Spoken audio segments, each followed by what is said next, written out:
कृष्ण चैतन्य प्रभु नित्यानंद श्री अद्वैत गदाधर शिवासादि गौर भक्त वृंद श्री रूप सनातन भट्ट रघुनाथ श्री जीव गोपाल भट्ट दास रघुनाथ एही छै गोसाई करी चरण वंदन यहाँ हैते विघ्नाशे अभीष्ट पूरन अभीष्ट पूरन अभीष्ट पूरन। थोड़ा सा रिकैप करते हैं, बहुत से दिन बीत गए हैं बीच में।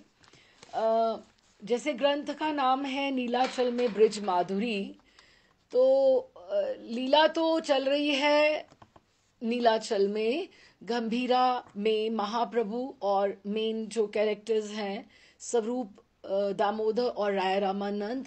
लेकिन उनको जो जो अनुभव हो रहे हैं, उनको जो जो अनुभव हो रहे हैं उससे फिर लीला चलती है वृंदावन की ओर।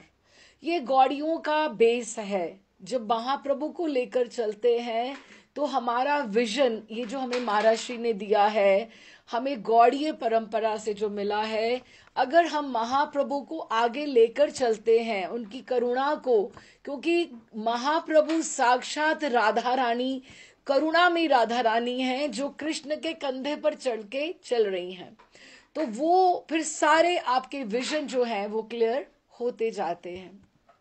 लीला गंभीरा में चल रही है, हम गंभीरा में हैं।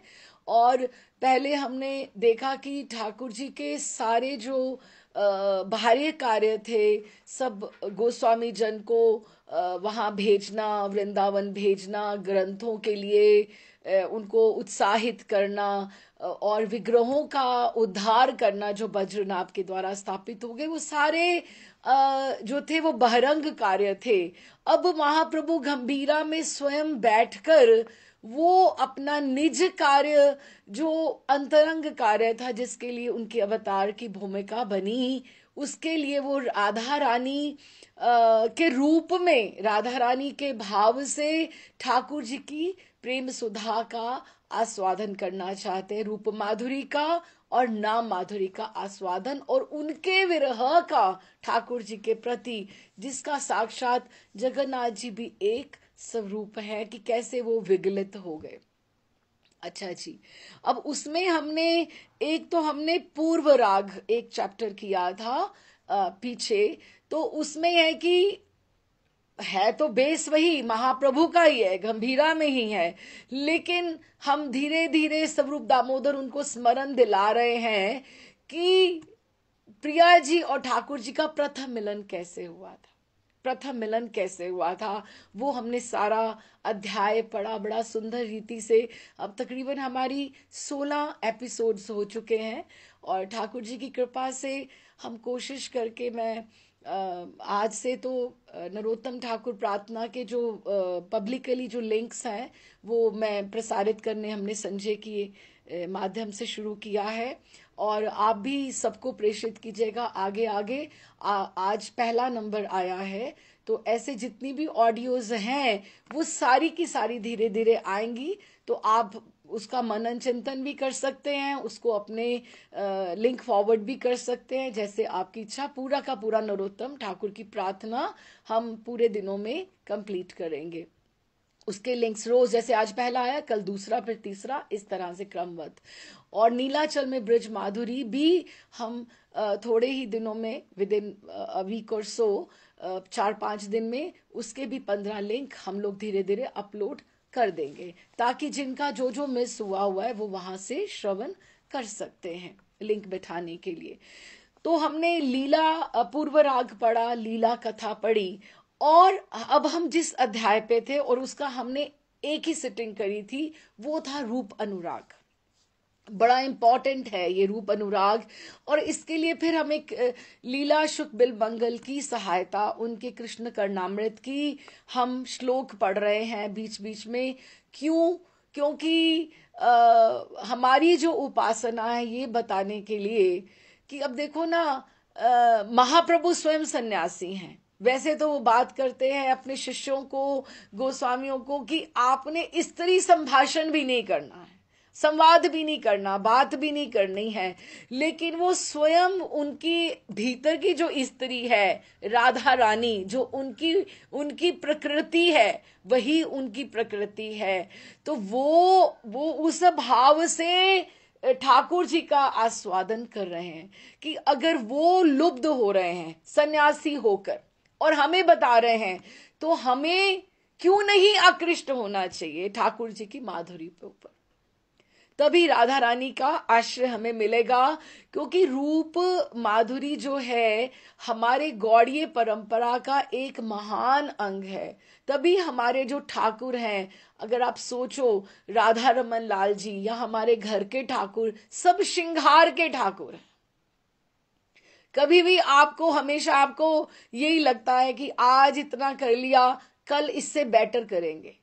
कभी ये नहीं लगता ये चीज ज्यादा लग गई, ये चीज ज्यादा हो गया ना, आज कुछ कमी रह गई, आज अच्छे लग रहे हैं लेकिन कल मैं और अच्छा। क्योंकि वो श्रृंगार के रूप माधुरी से ही श्रृंगार बढ़ता है, श्रृंगार से ही माधुर्य पे आते हैं, माधुर्य से ही प्रीति बढ़ती है, प्रीति से ही रस बढ़ता है, और रस आगे आगे जब बढ़ता है वो प्रगाढ़ होके हमारे में ठाकुर जी को मिलने के लिए विरह और विरह का स्पंदन हमारे भीतर कराह उनके लिए जगाती है कि कब तक ठाकुर यूं ही तड़पाते रहोगे।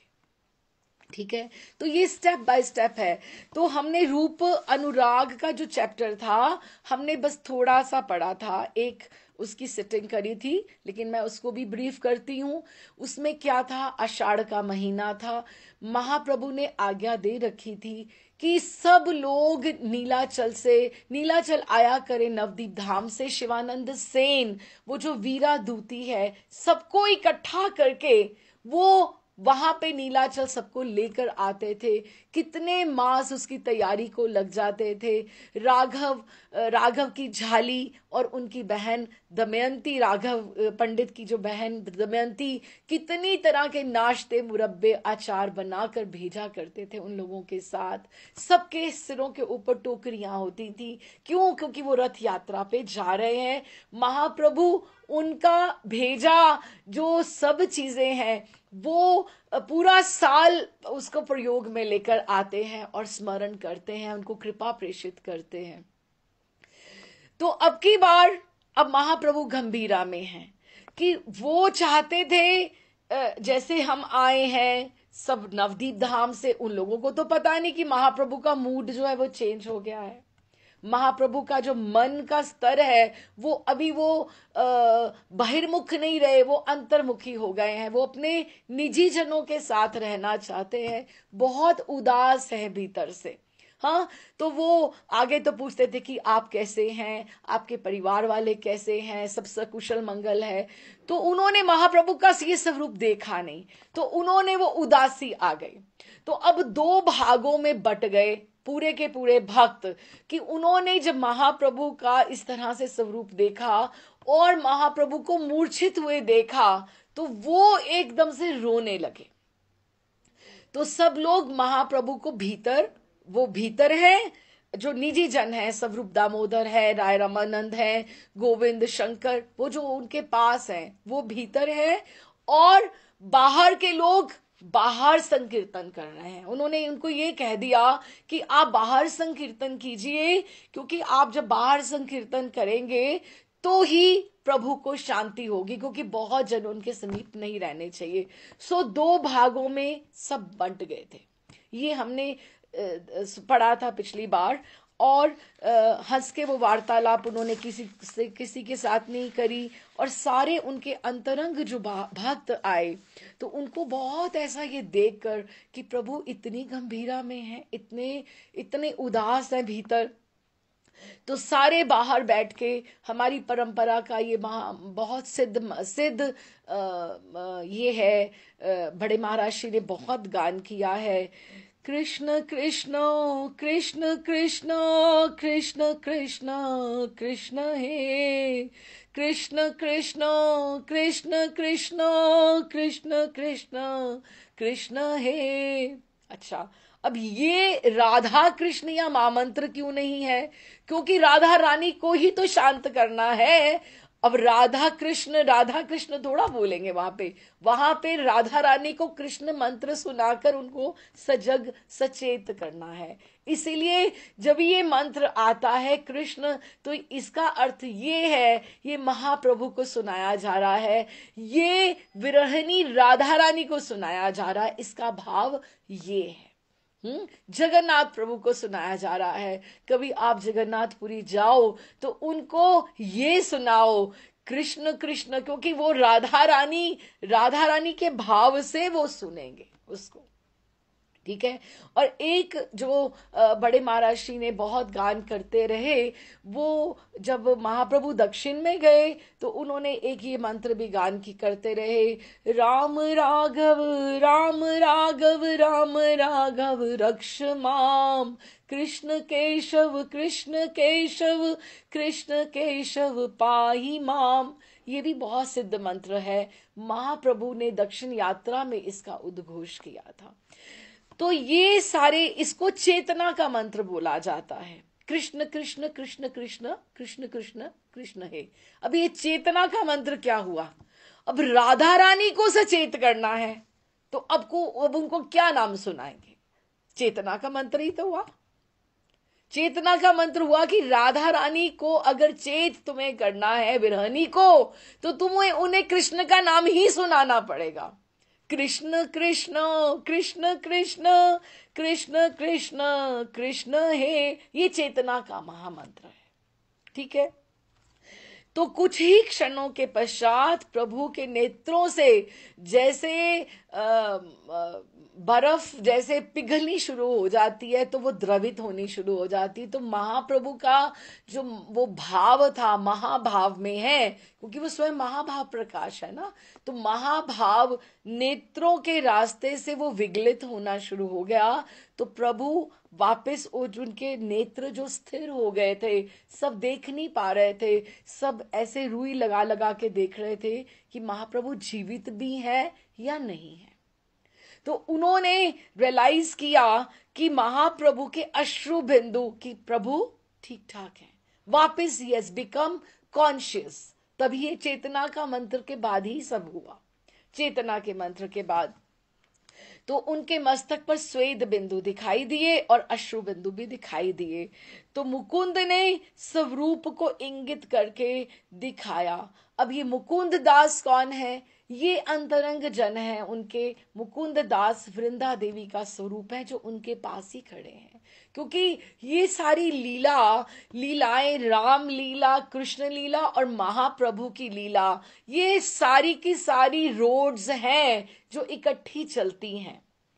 जो 5000 साल पहले, अभी आज आप एक रोल अच्छे से निभा लो तो अगली बार भी आपका चयन उसी रोल के लिए होगा। तो अभी ये पार्षद हैं, तो वृंदा देवी ही मुकुंद दास बनकर आए हैं। क्यों? क्योंकि ठाकुर जी जो हैं वो पुरुष देह में हैं, तो उनके पार्षद भी सब गोस्वामी गण भी पुरुष देह में ही हैं।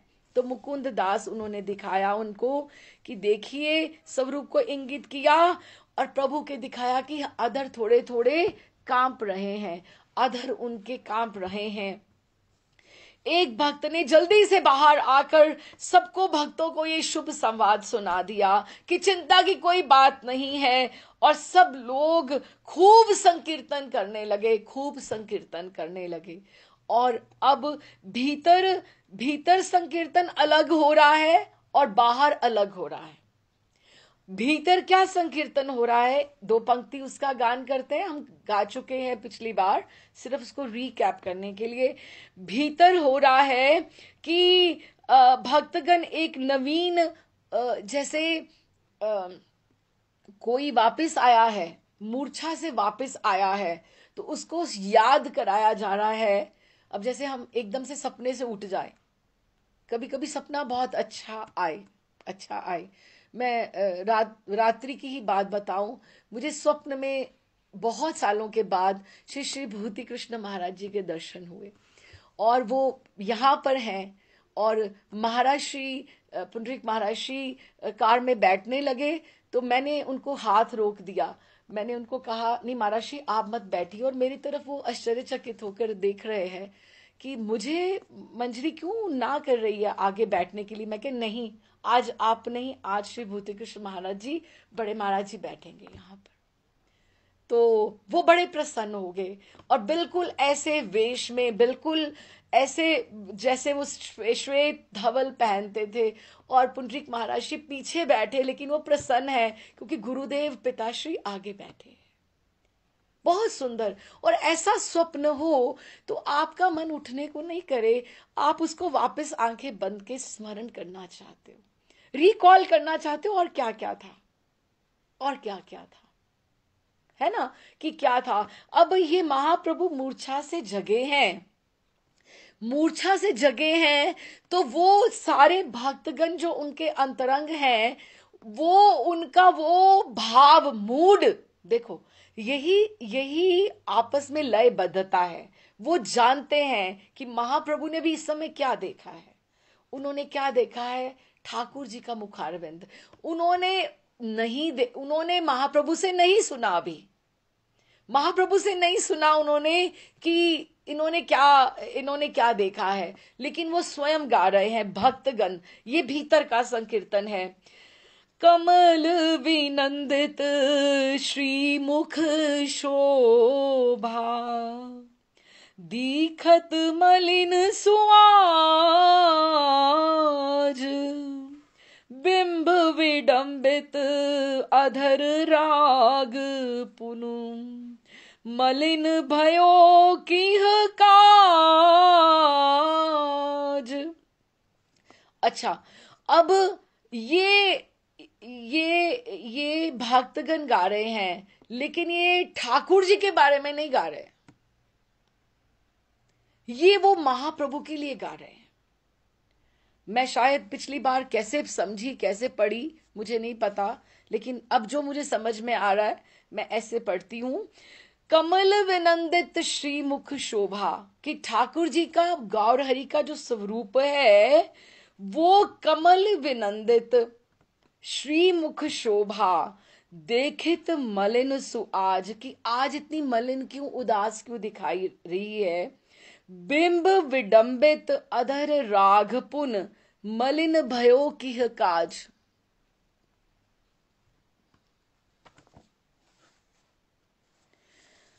हाँ जी, ये महाप्रभु के ऊपर ही लिखा गया है, ये ठाकुर जी के ऊपर नहीं है।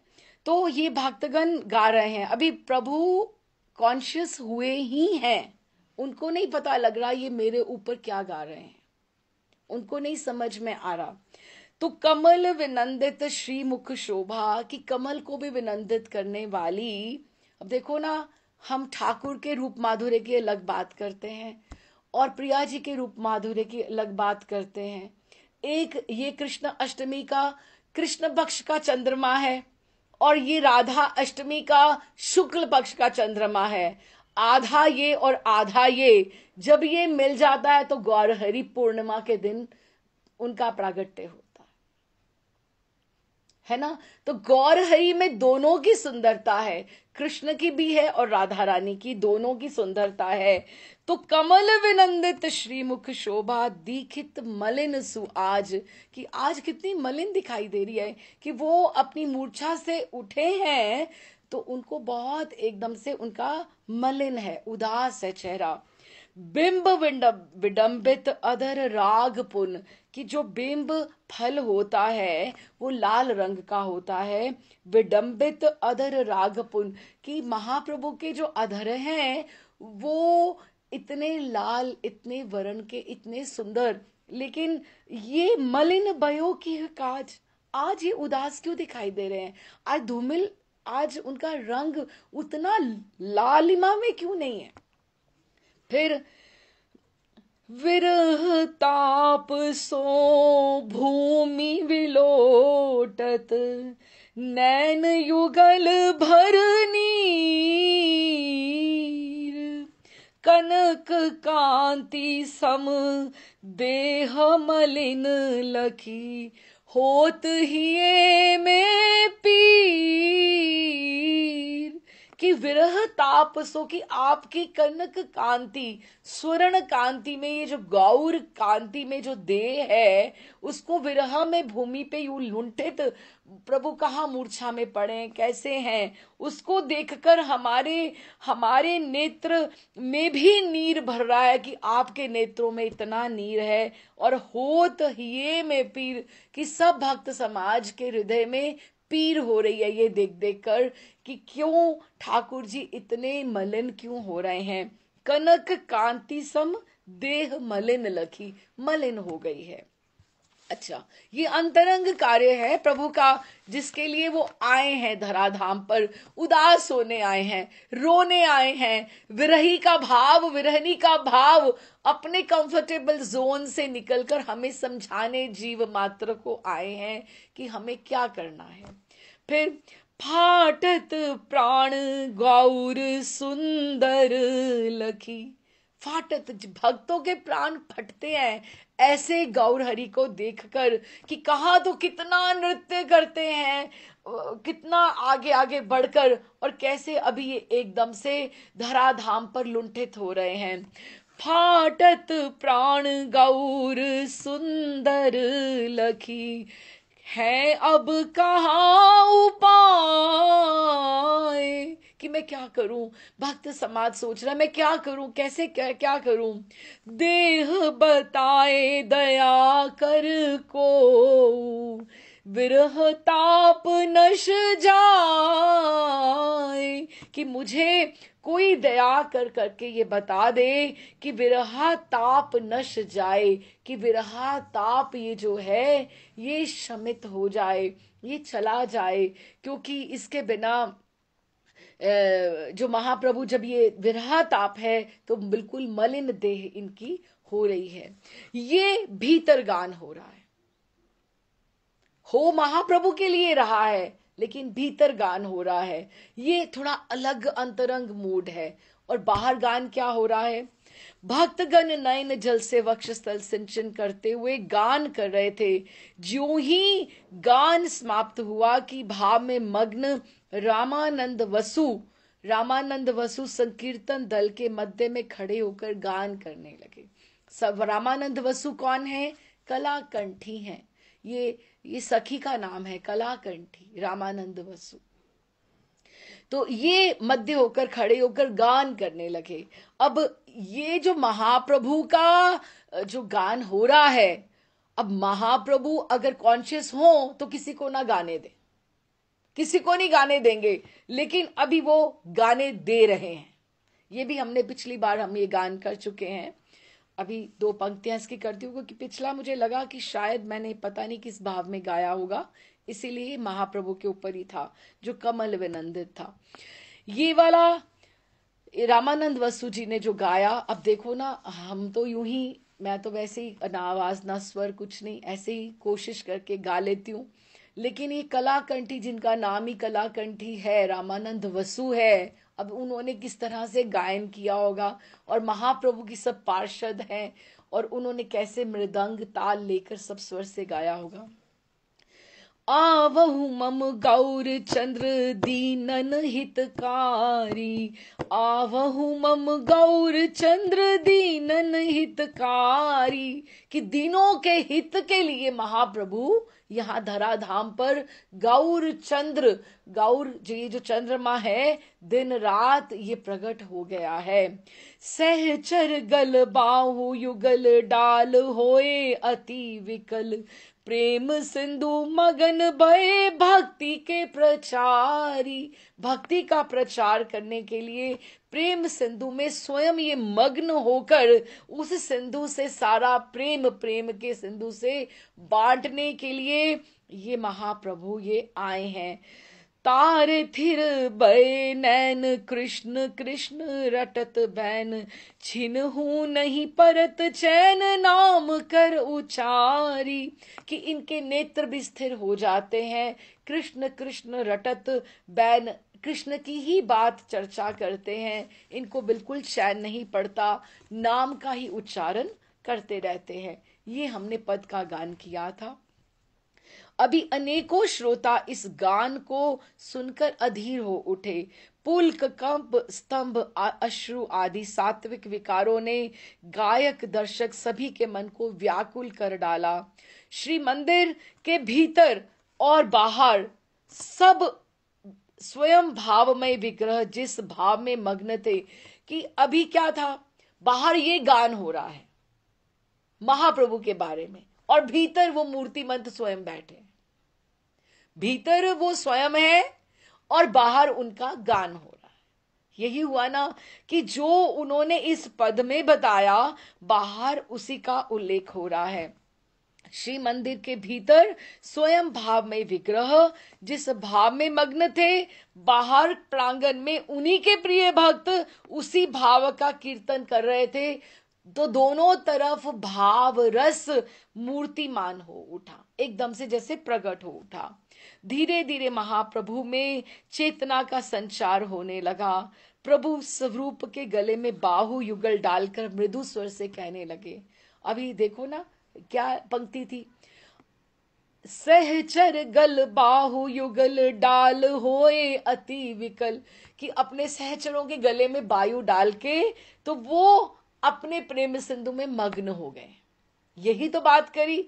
और यहां क्या लिखा, यही लिखा कि प्रभु जब भी जागृत अवस्था में आए, मूर्छा से स्वप्न के बाहर आए, उन्होंने स्वरूप दामोदर के गले में बुझाएं डालकर मृदु स्वर से कहने लगे, स्वरूप वाह वाह वाह वाह, कैसा अपूर्व दर्शन हुआ, आहा चमत्कार चमत्कार, कैसा सुंदर कैसा मधुर ठाकुर का रूप है। अभी इन सब की, सब पार्षदों की, भक्तों की जान जा रही है। इन लोगों को समझ में नहीं आ रहा ठाकुर जी का विरह ताप कैसे नाश हो, और प्रभु कह रहे हैं, उनको बहुत आनंद आया। और वो गीत क्या कह रहे हैं, आहा चमत्कार। अब कोई रोते रोते तो नहीं कह सकता ना ऐसी बात है, उसको बड़ी प्रसन्नता से वो कह रहे हैं, आहा चमत्कार चमत्कार, स्वरूप कितना सुंदर, कितना मधुर रूप है। वो अपने अपने भाव से, अपने स्वप्न से जैसे उठे हैं, उनको बहुत वो आनंदित है।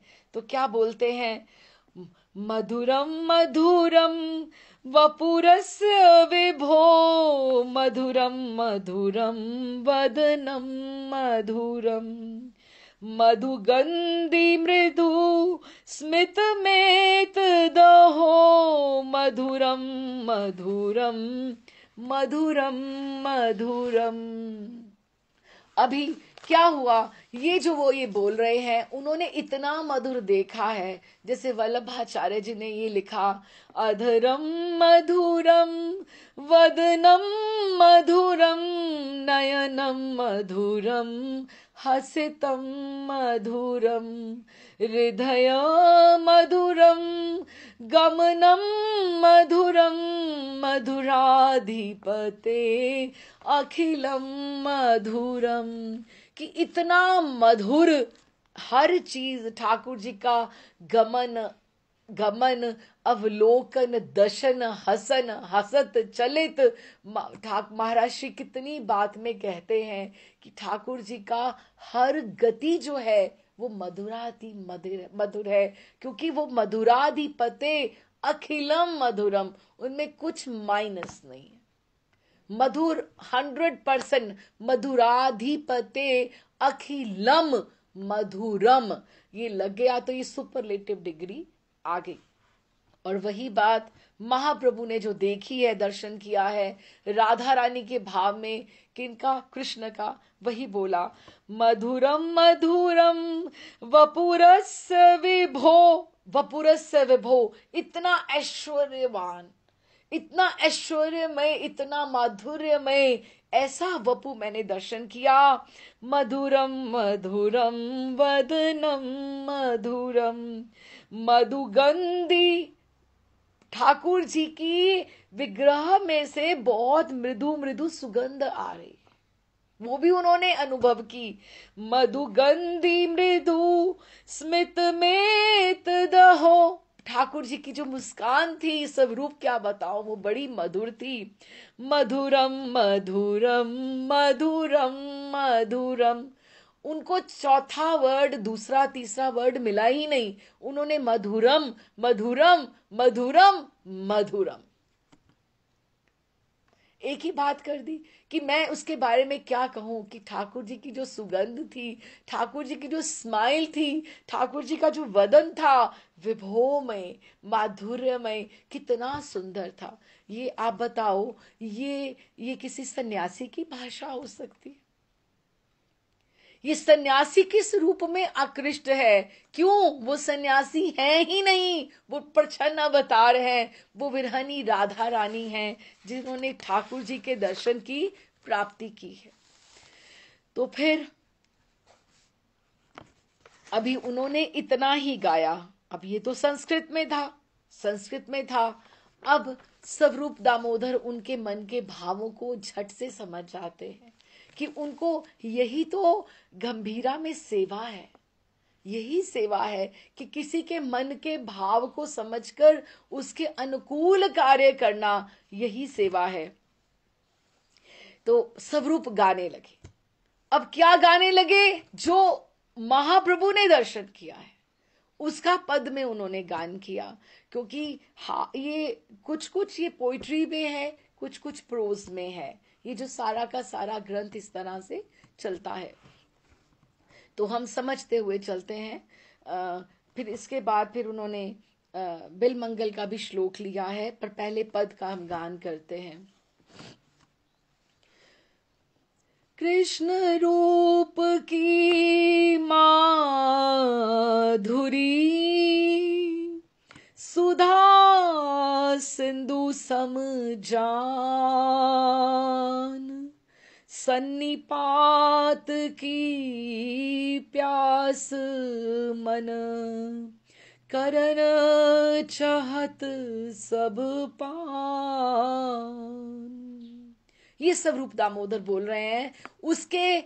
उसके जवाब में जो उन्होंने, महाप्रभु ने मधुरम मधुरम मधुरम मधुरम कहा है, उसके जवाब में ये कह रहे हैं कि कृष्ण रूप की माधुरी वो ऐसी है, सुधा सिंधु सब जान समजान, कि सुधा, जैसे सुधा किसको बोलते हैं? अमृत को, कि अमृत मतलब शहद चीनी गुड़ तो बहुत पीछे रह गया, अमृत सुधा, सुधा सम, सुधा के भी समुद्र, सिंधु सम जान, कि तुम उसको, तो ठाकुर जी की रूप माधुरी है, उसको तुम अमृत के समुद्र के समान तुम जानना। अब हम अपना स्तर सोच सकते हैं कि हमें दर्शन करते हुए कितना आनंद आता है। जिसको अमृत के समुद्र की के समान बोला जा रहा है, जिस रूप माधुर्य को, हमें उसमें से एक बिंदु भी मिलता है कि नहीं मिलता है? हमें उतना आना तो थोड़ा चाहिए ना, ज्यादा आना चाहिए दर्शन करते हुए। ठाकुर तो ठाकुर ही हैं, चाहे वो राधा बांके बिहारी हों, घर के प्रत्यक्ष ठाकुर हों, या राधा रमन लाल जी हों, या और कोई ठाकुर हों, लेकिन हमें उनका रूप के सौंदर्य का, की माधुरी की जो बात है, वो सुधा सिंधु के समान जाननी चाहिए, उसको समझना चाहिए। और तो क्या कहते हैं, राधा रानी के भाव से स्वरूप दामोदर गा रहे हैं कि सन्निपात की प्यास मन। अब सन्निपात क्या होता है? सन्निपात का, जैसे जिसको ज्वर हो जाता है, ये विकार होता है बॉडी में, शरीर में जब होता है, जिसका कफ पित्त, वो पित्त का विकार जिसको हो जाता है, उसको सब चीजें कड़वी कड़वी लगती। अब जैसे कफ पित्त का विकार जो हो, तो पानी भी पिए या कोई भी चीज ले तो उसको कड़वा कड़वा लगता है, उसको सन्निपात का रोगी बोलते हैं। तो सन्निपात की प्यास मन करत चाहत सब पान, कि उनको, वो कह रही है कि राधा रानी कह रही है कि मुझे कृष्ण रूप की माधुरी इतनी सुधा के समान सब दिखाई दे रही है, और मेरा मन सन्निपात की प्यास की, उसको प्यास बहुत लगती। सन्निपात का जो रोगी होता है, जिसका कफ वात का जिसको विकार होता है, उसको प्यास बहुत लगती है, उसका पानी पीने को बहुत मन होता है। तो मेरा मन करता है, हृदय चाहता है कि मैं सारा का सारा ये समुद्र जो है ये मैं पी ही जाऊं, मैं ठाकुर जी के रूप माधुरी का पान कर ही लूं। लेकिन हो क्या रहा है मेरे साथ? दुष्ट विधाता वैद नहीं, देत बूंद हूँ मोए, कहा करूं मम प्राण अब, तड़फत निश दिन रोए। अब देखो, विधाता और वैद ये दो अलग है, दो अलग है। विधाता क्या हो गया? जिसने आपका प्रारब्ध लिखा है, लेकिन वो वैद नहीं है, वो वैद नहीं है विधाता। विधाता ने तो अपने आपके कर्म देख के आपको देना है जो वही देना है, उसको तो नहीं पता कि आपको क्या चाहिए, लेकिन वैद को पता होता है आपको क्या चाहिए। लेकिन हमारा विधाता हमारा वैद नहीं है। आप समझ पा रहे हैं बात? विधाता और वैद, डॉक्टर और डेस्टिनी का जो लिखने वाला होता है, वो दो अलग अलग पर्सनालिटीज हैं। विधाता वो नहीं लिखता, विधाता हमारे कर्मों के अनुसार लिखता है, और वैद वो लिखता है जो हमें चाहिए, है ना। अभी असूलन तो देखा चाहिए, चाहे अगर हम चाहें तो हम में से कुछ लोग ही वृंदावन से यहाँ ज्वाइन कर रहे हैं कथा में। हमें असूलन तो सबको वृंदावन ही होना चाहिए। अगर हम वैद की बात करें, हमारा मन जो है वो तो यही कहेगा कि हमें सबको वृंदावन में ही होना चाहिए। कौन है जो बाहर रहना चाहता है? लेकिन विधाता क्या है? विधाता ने हमें यहां बिठा रखा है, अपने अपने स्टेशन पे, अपने अपनी कर्म भूमि पे बिठा रखा है। तो विधाता अपना राग अलापता है, वैद को पता है कि इसको क्या चाहिए। इसीलिए ठाकुर जी भक्तों के लिए, वैष्णवों के लिए चर्चा कथा का समाधान कर देते हैं कि बाहर बैठे बैठे इसको थोड़ा थोड़ा आहार मिलता जाए। यहां पर क्या कह रहे हैं स्वरूप दामोदर कि दुष्ट विदाता वैद नहीं, देत बूंद हूं मोए, कि मेरा तो मन हो रहा है कि मैं सुधा का समुद्र पी जाऊं, लेकिन मुझे ठाकुर जी की बस रूप माधुरी की एक बूंद ही दिखाता है, एक ही दृष्टि दिखाता है, एक ही झलक दिखाता है। कहाँ कहूं, कहा करूं मम प्राण अब, मैं अपने प्राणों का क्या करूं जो ठाकुर का दर्शन ही करना चाहता है। तड़फत निश दिन रोए, बल्कि रोने और विरह में तड़पने के अलावा अतिरिक्त मेरे पास और कुछ समाधान ही नहीं है। फिर कृष्ण अंग लावण्य मधु, अतिशय मधुर सुजान, ताहू सो मुख चंद्र की, सुधा मधुर तरमान। अगर अब आप ये समझोगे ना, ये 4 लाइनें, पंक्तियां जो हैं इतनी सुंदर हैं, ये पूरा उसका जवाब है जो ठाकुर जी ने, गौर हरि ने बोला मधुरम मधुरम मधुरम मधुरम। ये उसका जवाब है। बहुत सुंदर पंक्तियां हैं, थोड़ा ध्यान दे के समझना। कृष्ण अंग लावण्य मधु, कि श्री कृष्ण का जो अंग है ना, ये हम सब रूप माधुरी की बात कर रहे हैं। कृष्ण अंग लावण्य मधु, लावण्य क्या होता है? लावण्य एक ऐसा, अब किसी की खूबसूरती सौंदर्य ऐसा हो, आंखें भी बड़ी सुंदर, नासिका भी बड़ी सुंदर, अधर भी बड़े सुंदर, लेकिन वो सुंदर खुद नहीं लगता, वो सुंदर नहीं है। लेकिन कभी किसी की, वो उसको लावण्य बोलते हैं कि लावण्य इज मिसिंग देयर, कि सब कुछ है सब्जी में, नमक ही नहीं है। लेकिन ठाकुर जो है, ठाकुर के सौंदर्य में लावण्य, लावण्य बहुत है। ठाकुर जी का जो सौंदर्य है वो लावण्यमय है, वो उसमें सौंदर्य में मिठास भी है और उसमें नमक भी है। ठाकुर की सुंदरता को हम कहाँ तक खींचें कि कृष्ण अंग, कि कृष्ण का जो अंग है लवण्य मधु, वो शहद भी है, मीठा भी है और उसमें लवण्य भी है। आंखें सुंदर भी हैं लेकिन उसमें चटकापन भी है, चटपटी भी है, नेत्रों में उनकी चंचलता भी है लेकिन बहुत सुंदर भी है, मधु भी है और लवण्य भी है। और अतिशय मधुर सुजान, तुम उसको, ठाकुर जी के अंग को तुम कैसा समझना? अतिशय मधुर। अतिशय मतलब टू मच, इन्फिनिट, अतिशय, उसको तुम अतिशय मधुर समझना। लेकिन अगली बात में क्या कहा? पहले एक चीज को बढ़ा रहे हैं फिर उसी को छोटा कर रहे हैं। उसको क्या बोलते हैं कि किसी बात का अपकर्ष करना फिर किसी का उत्कर्ष करना। आप समझना, ये शब्द है।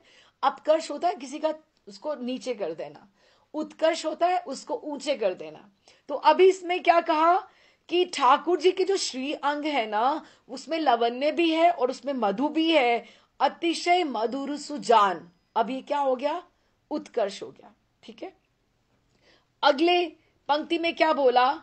लेकिन अब ठाकुर जी के अंग इतने सुंदर तो हैं लेकिन वो मधुर ही है। तो अब देखो ना, जैसे गुड, बेटर और बेस्ट, ये क्लासरूम की बात कर रही हूं मैं। गुड, बेटर, बेस्ट होता है, तो मधुर है ठाकुर जी के अंग, है उसमें भी लावण्य, मधु, लेकिन बेटर क्या है? ठाकुर जी का मुखारविंद।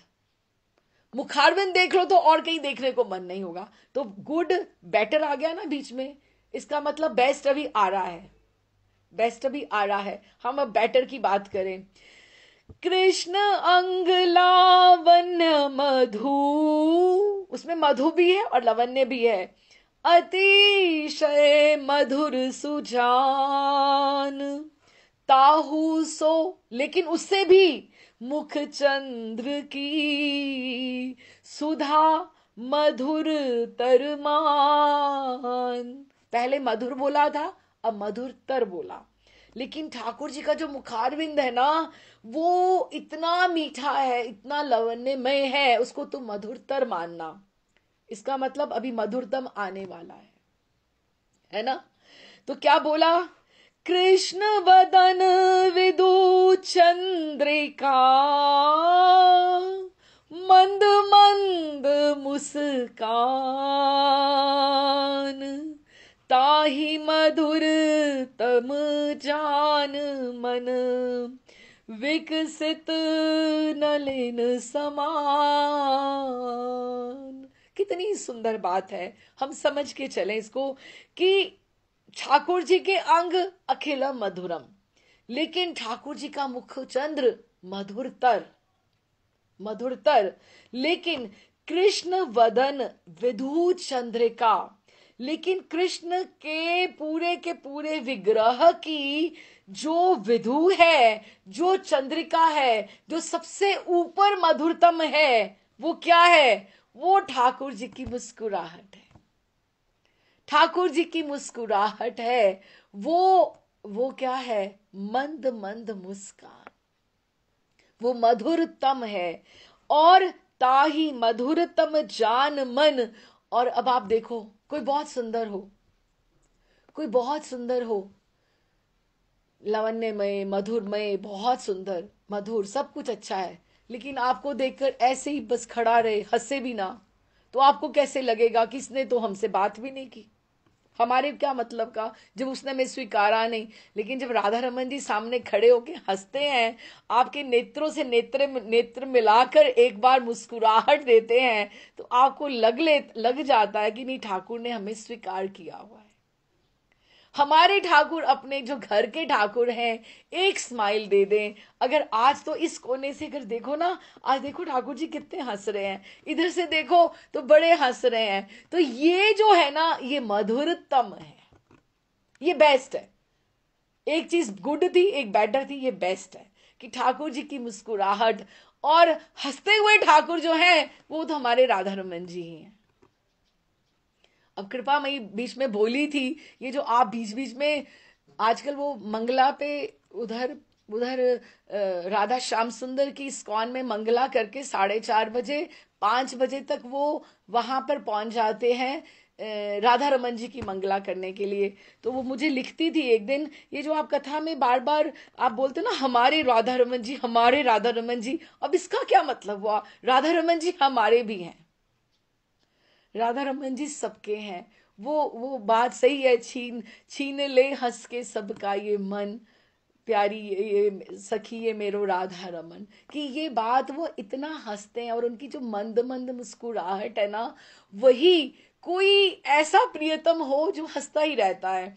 और उसकी हंसी कहाँ से आती है? दीदी ने मुझे एक बार इसका दृष्टिकोण दिया, फिर महाराज जी ने भी पुष्टि करी। दीदी ने मुझे बताया, कहते ये ठाकुर पता है क्यों हंसता रहता है? जिसका 24/7 जिसकी प्रिया उसकी तरफ देखती रहती हो प्यार से यूं घूंघट करके, तो वो हंसता क्यों ना रहे? वो सबके सामने तो यूं देख नहीं सकता, आपको ही सारी मुस्कुराहट लुटाता रहता है। फिर महाराज जी भी बोले कि हमारे ठाकुर के मोड़े के ऊपर पता है क्यों इतनी मुस्कुराहट है? प्रिया जी ताड़ रही हैं कौन कौन भक्त आया है, सबको अच्छे से हंस के मिलना, नहीं तो मैं इधर बैठी हूं। ये मुस्कुराहट है, ये मधुरतम है, मधुरतम है। तो यही कहा, ताही मधुरतम जान मन विकसित नलनी समान। नलनी क्या? कमल। यही जो मुस्कुराहट है, ये भक्तों के मन के कमल को खिला देता है। देखो हम सब कैसे हंस रहे हैं, एक ठाकुर की मुस्कुराहट का सोच कर हंस रहे हैं, है ना, प्रसन्न हो रहे हैं। और अगर कभी सचमुच में ठाकुर हमारी तरफ देखकर मुस्कुरा दे तो हमारे मन का कमल कैसा खिल जाए।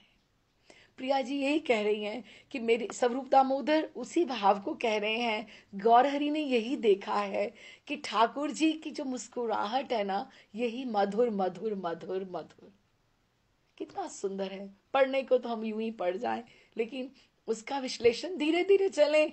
जिसका रास्ता इतना आनंदमय है, उसका डेस्टिनेशन मंजिल कितनी आनंदमय होगी, उसमें और भी आनंद है। इसका रास्ता ही बहुत मधुर है। आहा, कैसा सुंदर, कैसा मधुर, कैसा मनमोहन रूप है। कितना सुंदर तुमने बताया स्वरूप। महाप्रभु गौरहरि प्रसन्न हो गए कि तुमने कितनी अच्छा बताया कि कृष्ण रूप की माधुरी सुधा सिंधु सम जान। और मैं सन्निपात की रोगी की तरह हूं, जो मैं चाहती हूं कि मैं सारा पी जाऊं, लेकिन मुझे विधाता मेरा वैद नहीं है, मुझे सारा नहीं दे रहा है, मुझे एक बूंद देता है। और फिर कहता है फिर अब कल सही। हमारा भी तो ऐसे ही होता है ना, थोड़ा वास मिलता है, थोड़ा हमें वो बाहर भेज देते हैं, एक बूंद एक दर्शन दिखाकर कि अब फिर आना। सन्निपात के तो उनको तो ठाकुर को सोचना चाहिए ना कुछ भी। अच्छा, तो अभी इसके ये पद का गान हुआ, स्वरूप ने किया। तो अब ठाकुर जी बिलमंगल का श्लोक गा रहे हैं। थोड़ा कठिन है लेकिन उसको सरल करते हुए चलेंगे। लेकिन महाप्रभु क्योंकि बिलमंगल ने जयदेव जी ने गोस्वामीगण तो अभी हुए 500-550 साल पहले, है ना, 500 साल पहले, और 1000 साल 1200-1100 ईस्वी में ये जयदेव जी हुए और बिलमंगल हुए। तो जिनका गान महाप्रभु गंभीरा में करते हैं, वो कितने बड़े ग्रंथ हैं उनका। हमें सबने कितना सुंदर, और 500 साल पहले इतने एक ही टाइम के आचार्यों ने 3 उसके ऊपर टीका करी, कमेंट्री। अब ये नहीं कहा कि तुम जो बोले वो अच्छा नहीं था, नहीं, मुझे कुछ और भी समझ आ रहा है, कुछ और भी दिखाई दे रहा है। उसके ऊपर 3 जनों ने और 3 आचार्यों ने कमेंट्री कर दी। अब बताओ ये श्लोक कितने अच्छे होंगे। जिसका गान यहां पर हो रहा है, सन्यासी होके गान कर रहे हैं, तो क्या बोलते हैं? मार स्वयं नु मधुर द्युति मंडलम, ना माधुर्यमेव नु मनोनयना अमृतम नु, वेणी मृजो नु मम जीवित वल्लभो नु, कृष्णो कृष्णोयम अभ्युदते मम लोचनाय।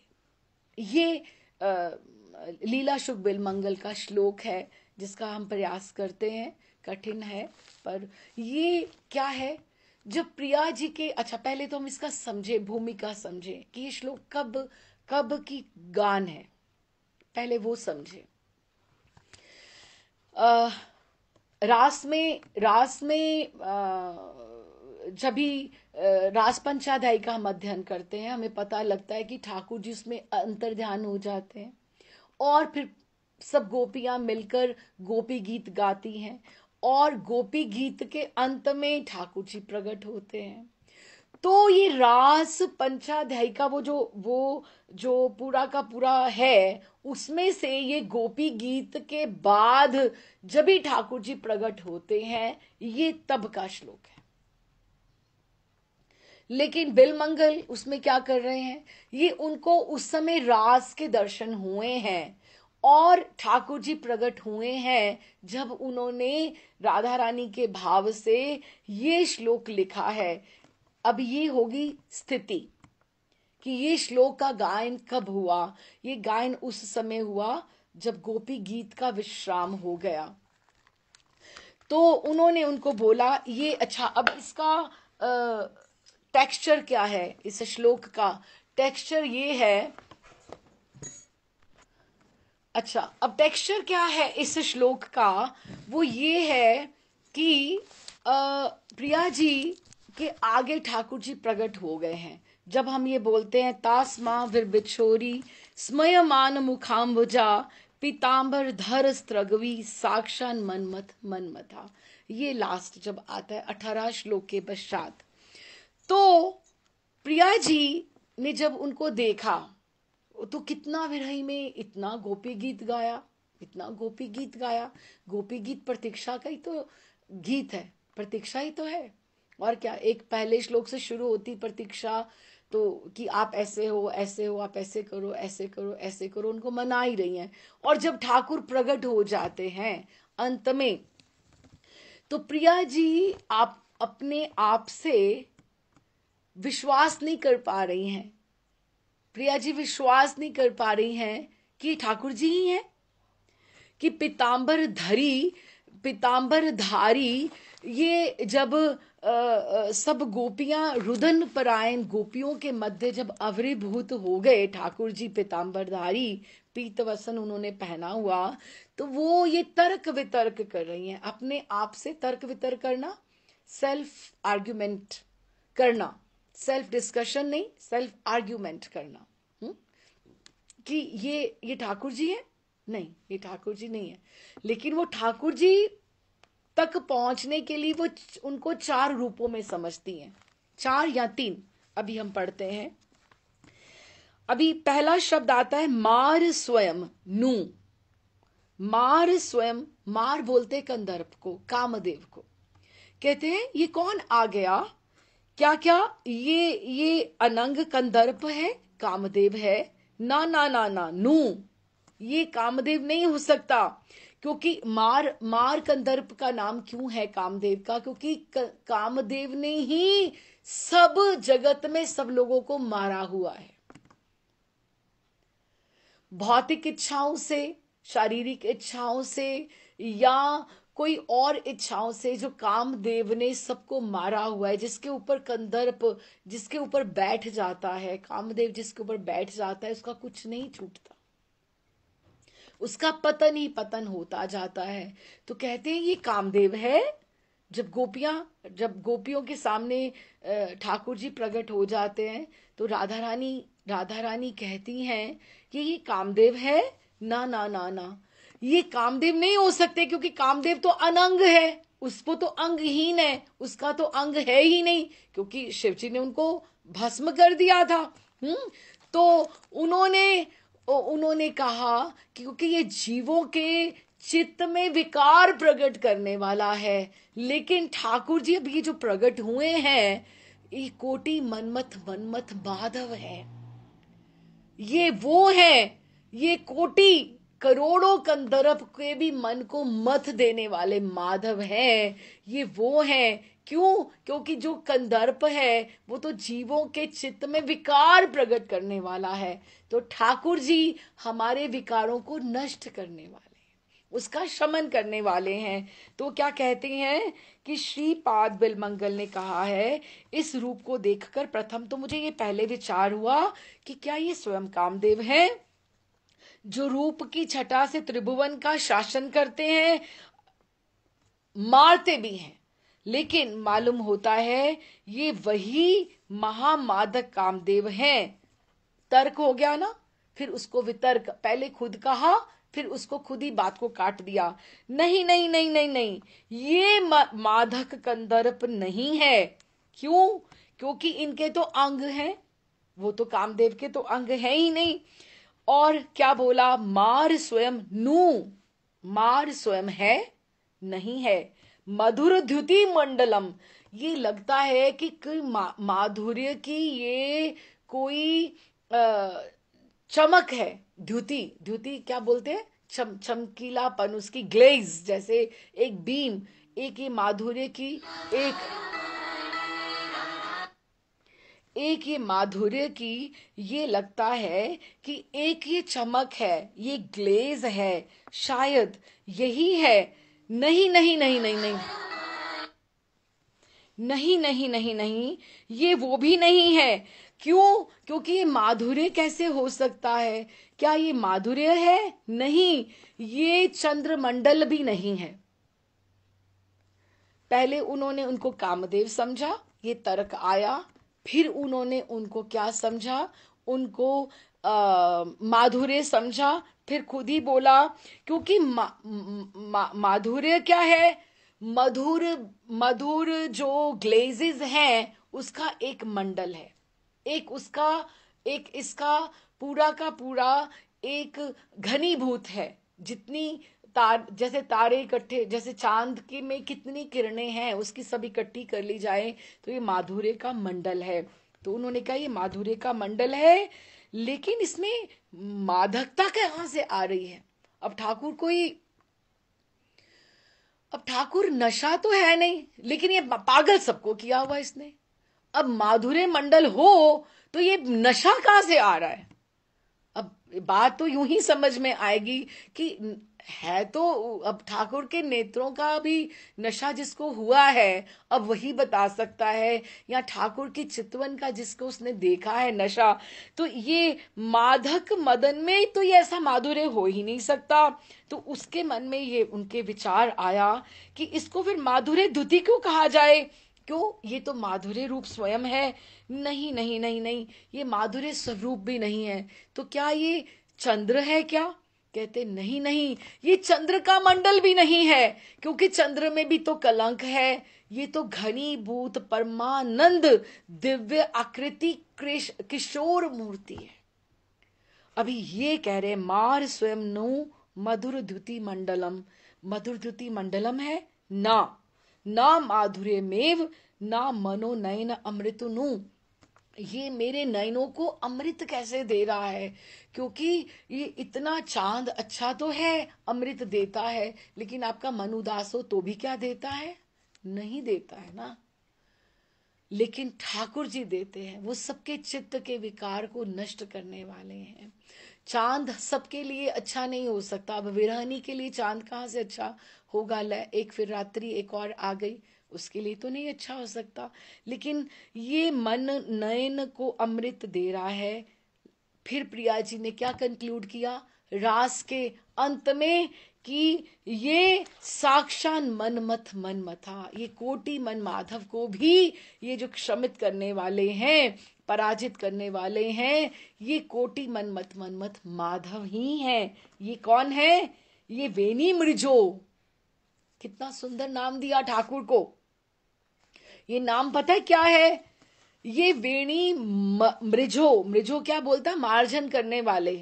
जो केश खराब हो जाते हैं ना, अच्छी वेणी नहीं खराब होगी तो ठाकुर को बोलती हैं प्रिया जी मेरी थोड़ी वेणी सुलझा दो, थोड़े केश सुलझा दो, अच्छे से बना दो। ये तो वेणी मृजो है।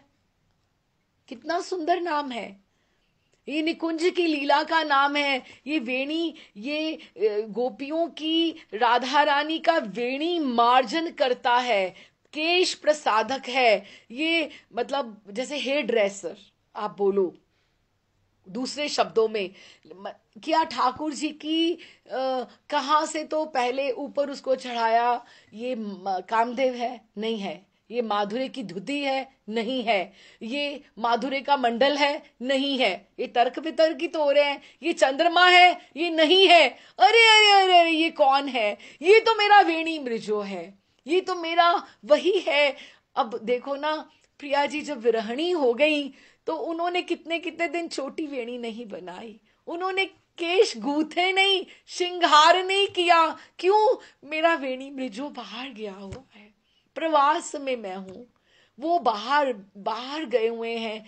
जैसे जैसे प्रियतम महर्षि, बड़े महर्षि बहुत कहते थे, प्रियतम जब बाहर जाता है तो विरहणी विरहणी को ये भी ध्यान नहीं होता उसने केश काढ़े कि नहीं काढ़े, केश संवारे कि नहीं संवारे, वेणी गुंथन अच्छे से किया कि नहीं किया, उसको मन में उत्साह नहीं होता है। ऐसे ही क्योंकि वेणी मृजो ही चला गया तो उनको दूसरों की कहाँ उनको पसंद आएगी। तो ये जो केश वेणी मार्जन करता, केश प्रसादक कि प्रसादक, उसको जैसे प्रसाधन करने वाला, उसको सजाने वाला, उसको अच्छे से गूंथ के उसको फूलों से उसका श्रृंगार करने वाला, श्रृंगारवट की लीला है। मेरो मुख नीको के तेरो श्यामा प्यारी, वो दर्पण हाथ लिए नंद नंदन, साची कहो वृष भानु दुलारी, की ऐसे देख रहे हैं और कह रहे हैं कि सच में बताओ वो केश केश मार्जन करने वाले हैं।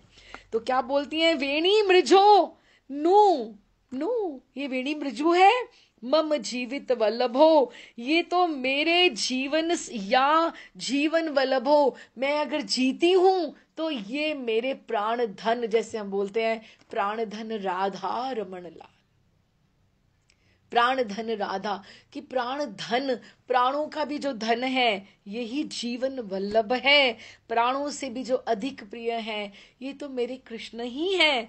कौन? नु नु कृष्ण अभयो उदयते मम लोचने, कि मेरे लोचन, मेरे नेत्रों के आगे ये कृष्ण ही प्रकट हुए हैं। अब जिन्होंने ये श्लोक लिखा है, बिल मंगल ने, शुक बिल मंगल ने, लीला शुक बिल मंगल ने, उनके सामने ये रास लीला के गोपी गीत के बाद के ठाकुर प्रकट हुए हैं, तो उन्होंने ये राधा रानी की भावना में ये श्लोक लिखा गया है। ये तीनों आचार्यों की टीका से हमें ये समझ आता है कि उन्होंने ये ऐसे लिखा है। तो ये तर्क वितर्क कर रहे हैं। तो एक यही बात है ना कि एक उत्कर्ष स्थापित करना फिर उसी को नीचे गिरा देना कि ये वो है, नहीं, ये तर्क वितर्क है, ये सेल्फ आर्ग्यूमेंट है। तो उन्होंने कहा ये वेणी मोचक, अरे अरे सखियो, अरे अरे सखियो, ये वही हैं। कौन?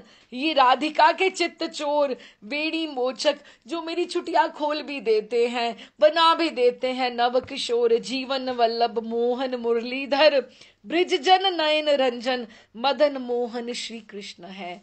ये वही हैं। अब इसमें से एक एक जो नाम है, महाराज जी बोलते हैं एक एक नाम में एक एक लीला है। हम उनको चित्त चोर बोलते हैं तो क्यों बोलते हैं, वेणी मोचक बोलते हैं तो क्यों बोलते हैं, नव किशोर जीवन वल्लभ मोहन मुरलीधर, ब्रिज जन नयन रंजन, वृंदावन के लोगों के आंखों का जो मनोरंजन करता है, जिसको वही अच्छा लगता है, ये ठाकुर का नाम है। और यही मोहन श्री कृष्ण है। और ये कौन है? ये सनातन प्रभु के मदन गोपाल, मदन मोहन ठाकुर हैं, जो निकुंज के देवता हैं, जो निकुंज में विराजमान रहते हैं। तो ये वाला जो श्लोक है, निकुंज के जो मदन मोहन ठाकुर है उनको दृष्टि में रखकर उनको कहा गया है। तो ये हमने समझा कि ये घड़ीभूत परमानंद दिव्य कृति जो नर आकृति है ये ठाकुर हैं। तो आगे बोलते हैं स्वरूप, ये महाप्रभु ने सब कहा है। जो बिल मंगल का श्लोक बोला है तो कहते हैं, स्वरूप सौंदर्य माधुर्य के विद्युत द्युति को देखकर मैं नामालूम किस अमृत सागर में मग्न हो गया था। हाँ, कि किस अमृत सागर में मग्न हो गया था, जिसके मुख से वर्णन कर मैं तुम्हें समझा ही नहीं सकता कि मैंने क्या देखा।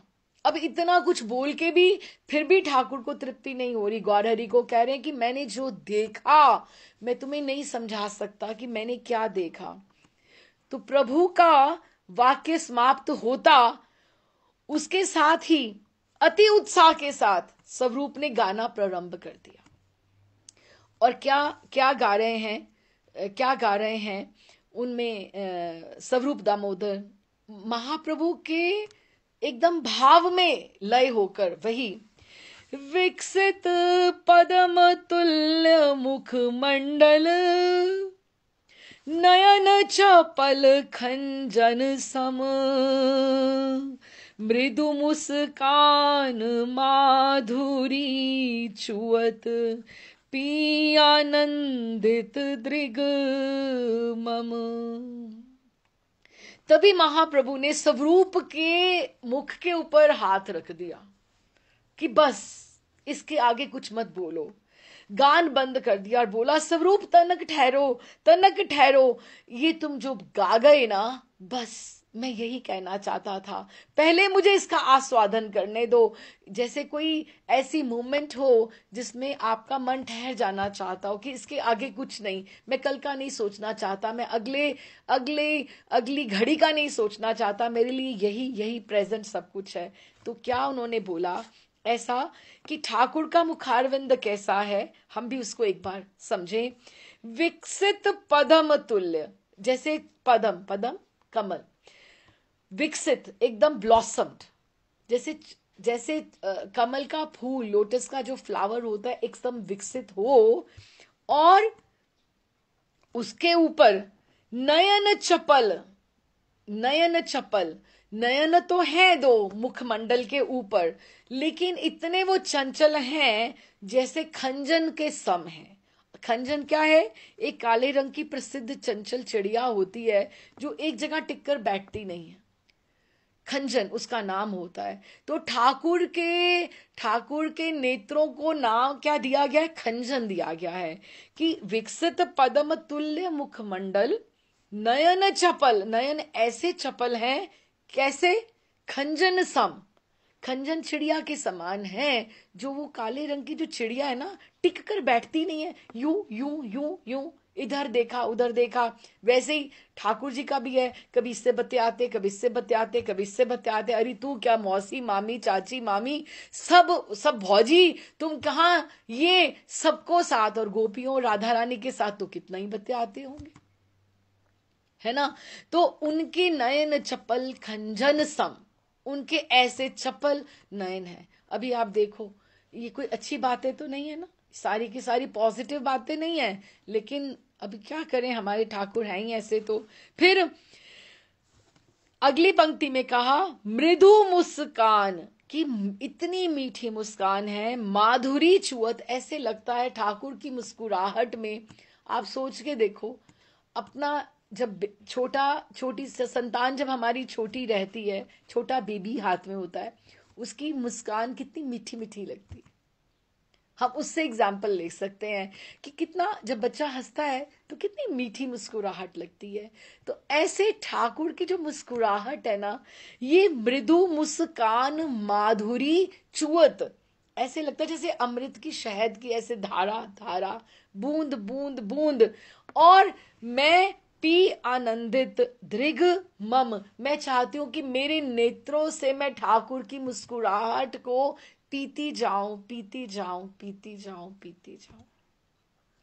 और ये हम फिर वापस से राधा रमन जी के बारे में ही कह सकते हैं कि ठीक है, एक बार पूरे दर्शन कर लिए, एक बार चरणों के कर लिए, एक बार श्रृंगार के कर लिए, एक बार नेत्रों के कर लिए, फिर मन आकर उनकी स्माइल के ऊपर, उनकी मुस्कुराहट के ऊपर ठहर जाता है कि उसको ही बस देखते जाओ। ठाकुर, आप मुझे देखकर हंस रहे हो ना, वही बात है कि आपकी जो मुस्कुराहट है वो वो जो है ना, वो माधुरी है, वो मधुरतम है, वो पूरे के पूरे, वही बात है ना, सब कुछ हो, मोस्ट ब्यूटीफुल, सब बढ़िया, फर्स्ट क्लास, चकाचक, लेकिन ऐसे तना हुआ कोई इंसान बैठे आपकी तरफ देखे, हंसे भी ना, तो आपको कैसे वेलकम फील हो। लेकिन हमारा ठाकुर ऐसा है कि वो ऐसे हंस के दिखाता है कि देखो कि तुम आयो, मैंने तुम्हें स्वीकार किया है। तो ठाकुर जी कहते हैं, स्वरूप आगे मत पढ़ो, आगे मत कुछ बोलो, मुझे यहीं पर ठहर जाने दो, तनक तनक ठहर जाओ स्वरूप। तुम जो बोल रहे हो मैं उसे विजुअलाइज करना चाहता हूं, मैं देखना चाहता हूं। विकसित पद्म तुल्य मुखमंडल, कि विकसित पद्म है, नयन चपल खंजन सम। वो एक एक शब्द को धीरे धीरे धीरे धीरे उसको एब्जॉर्ब कर रहे हैं, एब्जॉर्ब कर रहे हैं। हमें भी एब्जॉर्ब करना चाहिए। विकसित पद्म तुल्य मुखमंडल, नयन चपल खंजन सब। नेत्र दोनों खंजन के समान चपल हैं, कटारी हैं, एक जगह टिकते नहीं है, कभी इधर देखा कभी उधर देखा। और इन चपल नयनों की बांकी चितवन, और इन जो बाकी चितवन है, चितवन क्या, स्माइल, इन नयनों में। अब ये भी बात होती है, अब राम जी की जो स्माइल है ना, इतनी मधुर स्मित है, छोटी सी स्माइल है, लेकिन उनके आंखों से भी वो स्माइल आती है। लेकिन ठाकुर की जो स्माइल है ना, वो उनकी लवण्यमयी स्माइल है। If I am wrong you tell me, लेकिन राम जी की स्माइल में और ठाकुर जी की स्माइल में बहुत फर्क है। उनकी मर्यादित एकदम से मीठी मीठी है, लेकिन इनकी कटाक्ष में ये कुछ और ही कहते हैं, कुछ और ही बात करते हैं। अब जिसने एक्सपीरियंस किया है वो अपने मन से पूछ सकता है कि, और वो क्या कह रहे हैं कि इन चपल नयनों की बांकी चितवन से ही तो मेरे प्राण खींचा तानी में पड़े हैं। ये फिर वही वापस गोपी गीत आ जाता है कि प्रहसितम प्रिय प्रेम वीक्षणम, कि प्रहसितम प्रिय, कि तुमने मेरी तरफ उस दिन जो मैं हंसी थी और तुम हंसे थे, और प्रेम वीक्षणम, तुमने मेरी तरफ जब देखा था तो वो क्या था, अब आज मुझे छोड़कर क्यों गए हो, इसका मतलब तुम मुझे प्यार नहीं करते थे क्या। सीधे सीधे शब्दों में अगर हम ये कहें कि ये वही बात है कि ठाकुर महाराज जी कहते हैं कि गोपियां डिसाइड ही नहीं कर पा रही कि नेत्र ज्यादा मादक है या स्माइल ज्यादा मादक है, मार ज्यादा कौन रहा है, नेत्र ज्यादा मार रहे हैं। उन्होंने एक श्लोक उसके ऊपर लिखती हैं, एक श्लोक शरद उदाश्रय श्लोक नेत्रों के ऊपर है पूरा का पूरा, और फिर आगे स्माइल के ऊपर भी आ जाता है। तो कहते हैं कि पता नहीं लग रहा कि ज्यादा कत्ल किसने करे हैं, तुम्हारे नयनों ने, तुम्हारी आंखों ने करे हैं कि तुम्हारी चितवन, तुम्हारी स्माइल ने करे। तो फिर उन्होंने कहा मेरे प्राण जो है ना, ये चित्त इसी खींचातानी में है। कभी तुम्हारी दृष्टि खींचती है, कभी तुम्हारी स्माइल खींचती है। महाप्रभु के पढ़े हैं तो हमारे भी पढ़ने चाहिए। तो यदि मैं उनके संकेत को ना समझता, बोलते नहीं है ठाकुर, आंखों से कुछ समझाते हैं, उनके संकेत को ना समझता, यदि इस प्रकार से कि वे मेरी ओर ना देखते तो कदाचित मेरी दशा ना होती। अब ये क्या बात हुई, जो मैं जानती कि प्रीत करे इतनो दुख होए, जगत ढिंढोरा पीटती प्रीत न करियो कोई। वही बात है ना कि ठाकुर बोल रहे हैं, गौरहरि बोल रहे हैं कि यदि इस प्रकार से वो मेरी ओर ना देखते, तो बात तो फिर वही आ गई कि तुम्हें जो वृंदावन लेकर गया, जिसने तुम्हें ठाकुर का रास्ता बताया, ठाकुर का नाम सुनाया, वो तुम्हारा मित्र नहीं हो सकता, वो तुम्हारा हितकारी नहीं हो सकता, क्योंकि उसने तुम्हें जगत से कट ऑफ कर दिया। उसने तुम्हें ऐसा नशा दे दिया जिसके बिना ना तुम जी पा रहे हो, ना तुम मर पा रहे हो, ना तुम जगत के रहे हो। उसके तो जब हो गए तो हो गए, लेकिन तुम जगत से बिल्कुल एकदम से अलग हो गए हो। तो कहते हैं कि वे मेरी ओर न देखते तो कदाचित मेरी ये दशा ना होती। उनके मुख की मंद मंद मुस्कान ऐसी है जैसे अमृत की खान हो। तो वही बात आई ना, कृष्ण वदन विदु चंद्रिका, मंद मंद मुस्कान, ये क्या है, मधुरतम, सुपरलेटिव डिग्री। पी आनंदित दृगमम, और आनंदित होकर, हे भक्तों, हमें भी महाप्रभु मैसेज दे रहे हैं कि ठाकुर की जब भी दर्शन करो, सारे करो, लेकिन ठाकुर की मुस्कुराहट, ठाकुर के अधरों की तरफ भी देखो। भक्तों का अधिकार है। वंशी तो चुसर चुसर सबके सामने चौड़े में, चौराहे में भर भर के वो अमृत पीती है। गोपियां कहती हैं ये हमारी धरोहर है, ये हमारी खजाना है, हमारा है, जो तुम उसका पान करती हो, तुम कैसी हो। और देखो ये भक्तों का ये प्रिया जी को मिले और प्रिया जी आगे बांटे।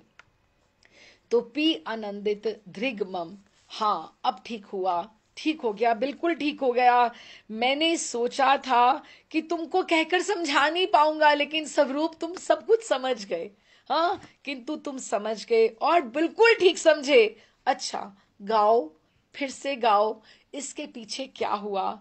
स्वरूप कहते, प्रभु मैं कुछ नहीं समझा, मुझे कुछ नहीं आता, परंतु हाँ, गान कर सकता हूं, वो भी आपकी कृपा से। जो गवाएंगे वही गान करूंगा, जो आप कहलाएंगे वही आपको कह के सुनाऊंगा। वो महाप्रभु उसको जो समझाना चाहते थे, वो उन्होंने खुद ही समझ के उनका गान बनाकर उसको प्रस्तुत किया। मेरे ख्याल में यहाँ विश्राम करते हैं, तो फिर ये जो पद है ये फिर अगली बार हम पूरा करेंगे, क्योंकि फिर उसका विस्तार रह जाएगा। नहीं तो हम यहीं विश्राम करते हैं। राधे श्याम जी, आई ट्राइड, थोड़ा सा बीच में गैप आया बड़े दिनों का, तो थोड़ा सा रिकैप भी किया बीच में। तो आइए ठाकुर जी के दर्शन कर लेते हैं। राधे श्याम जी। कृष्ण चैतन्य प्रभु नित्यानंद